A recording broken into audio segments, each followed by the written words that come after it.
Our next pattern is Twinkle and Weave. We're starting this pattern facing diagonal wall and finishing diagonal center.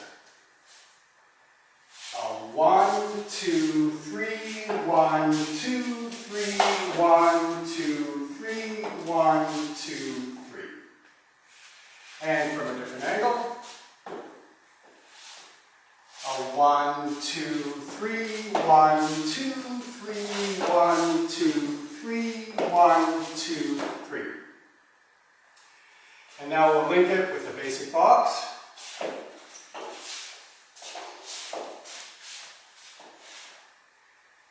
And 1, 2, 3, 1, 2, 3, 1, 2, 3, 1, 2, 3, 1, 2, 3, 1, 2, 3.